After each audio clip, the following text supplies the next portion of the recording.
आप सभी का संकल्प सक्सेस एकेडमी में बहुत बहुत स्वागत है। आज की इस वीडियो में हम सामान्य हिंदी के अत्यंत महत्वपूर्ण प्रश्नों को लेकर आए हैं, जो कि प्रत्येक प्रतियोगी परीक्षा की दृष्टिकोण से अत्यंत महत्वपूर्ण है। इसलिए इस वीडियो के अंत तक बने रहें और प्रत्येक प्रश्न को पढ़कर और तैयार करके अपनी तैयारी को मजबूत करें।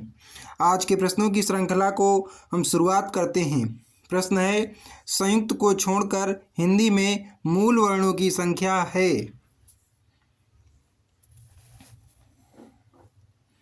इस प्रश्न का सही उत्तर होगा विकल्प बी 44। अगला प्रश्न है, इनमें से कौन अग्रस्वर नहीं है। वीडियो को लाइक कर दें और चैनल को भी सब्सक्राइब कर लें ऐसे ही जीके के प्रश्नों को पढ़ने के लिए। सही उत्तर होगा विकल्प ए आ। अगला प्रश्न है, निम्नलिखित में एक स्पर्श व्यंजन है।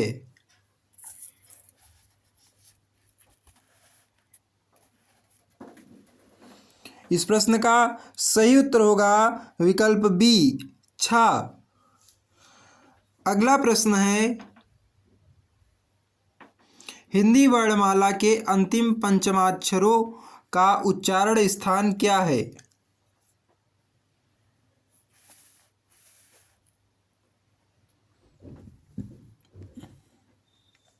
सही उत्तर होगा विकल्प ए अनुनासिक। अगला प्रश्न है, इनमें से कौन भाषा की सबसे छोटी इकाई है।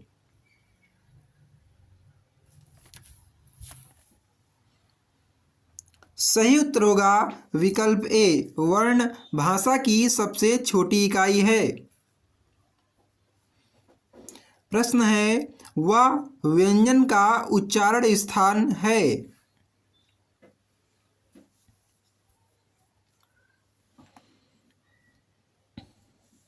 सही उत्तर होगा विकल्प डी दंतोष्ठ वह व्यंजन का उच्चारण स्थान है। अगला प्रश्न है, अघोष वर्ण कौन सा है।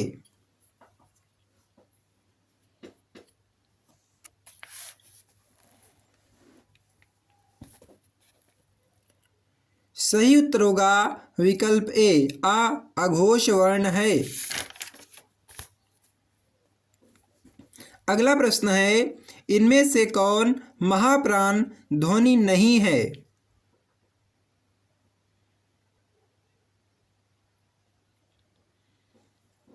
सही उत्तर होगा विकल्प ए का महाप्राण ध्वनि नहीं है।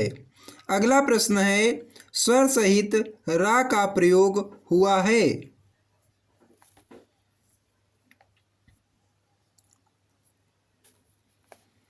इस प्रश्न का सही उत्तर होगा पुनर्निर्माण में स्वर सहित रा का प्रयोग हुआ है। अगला प्रश्न है, निम्न में अल्प प्राण वर्ण कौन से हैं।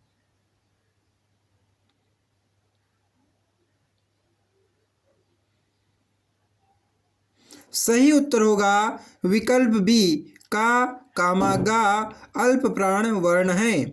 अगला प्रश्न है, द्वित्व का प्रयोग किस शब्द में नहीं हुआ है।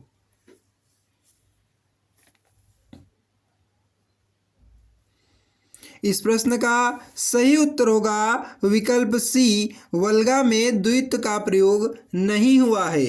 अगला प्रश्न है, तुलसीदास की रचना कवितावली किस भाषा की रचना है।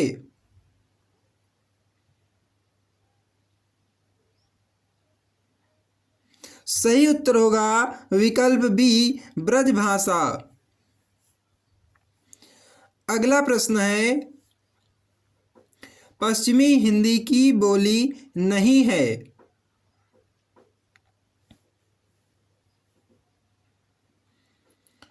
सही उत्तर होगा विकल्प सी अवधी पश्चिमी हिंदी की बोली नहीं है। अगला प्रश्न है, महावीर प्रसाद द्विवेदी को किस वर्ष सरस्वती पत्रिका के संपादक के रूप में नियुक्त किया गया।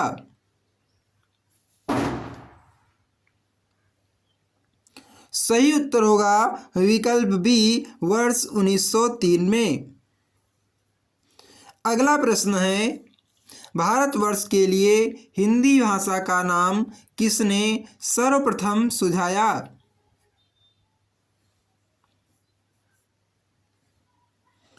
सही उत्तर होगा विकल्प डी, मदन मोहन मालवीय।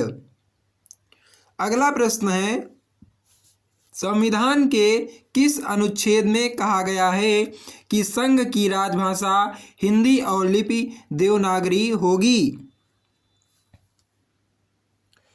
सही उत्तर होगा विकल्प ए, अनुच्छेद 343।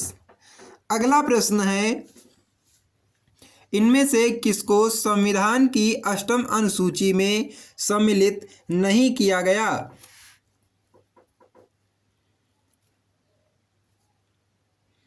सही उत्तर होगा विकल्प सी, ब्रज। अगला प्रश्न है, अपभ्रंश की उत्तरकालीन अवस्था का नाम है?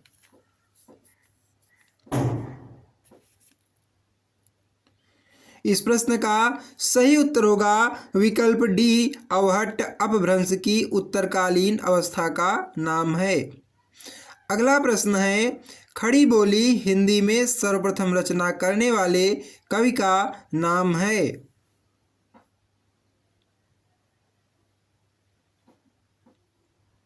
सही उत्तर होगा विकल्प ए, अमीर खुसरो।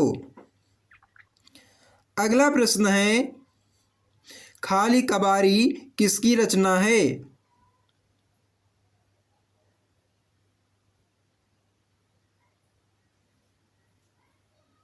इस प्रश्न का सही उत्तर होगा विकल्प सी, अमीर खुसरो की।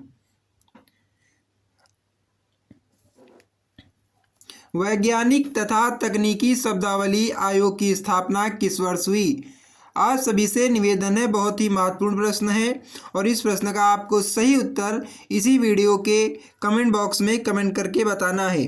आप सभी से निवेदन है कि आपने जितने भी प्रश्नों को सही अटेम्प्ट किया हो और आपका स्कोर जितना रहा हो उसे आप कमेंट करके अवश्य बताएं। आप सभी से जानकारी के लिए बता दें कि डिस्क्रिप्शन में current affair, general knowledge, general science के टॉप क्लास वीडियोज का लिंक दे दिया गया है। आप उनको देखकर अपनी तैयारी को मजबूत कर सकते हैं। आने वाले प्रत्येक परीक्षा की दृष्टिकोण से बहुत ही महत्वपूर्ण प्रश्नों की प्लेलिस्ट इस चैनल के होम पेज पर आप जाकर देखेंगे तो पहले से ही बनी हुई हैं। आप उन प्लेलिस्ट का वीडियोज को देख करके अपनी तैयारी को ज़्यादा से ज़्यादा मजबूती प्रदान कर सकते हैं और आने वाली प्रतियोगी परीक्षा में अच्छे से अच्छे अंक हासिल करके कामयाब हो सकते हैं। इसलिए हमारी चैनल संकल्प सक्सेस एकेडमी के साथ जुड़ें, क्योंकि इस चैनल पर प्रतिदिन जीके, जीएस, करंट अफेयर्स की वीडियो अपलोड होती हैं और अपनी तैयारी को मजबूती प्रदान करें। आप सभी का हमारे चैनल संकल्प सक्सेस एकेडमी से जुड़ने के लिए बहुत बहुत धन्यवाद है। इस वीडियो को लाइक कर दें और चैनल को भी सब्सक्राइब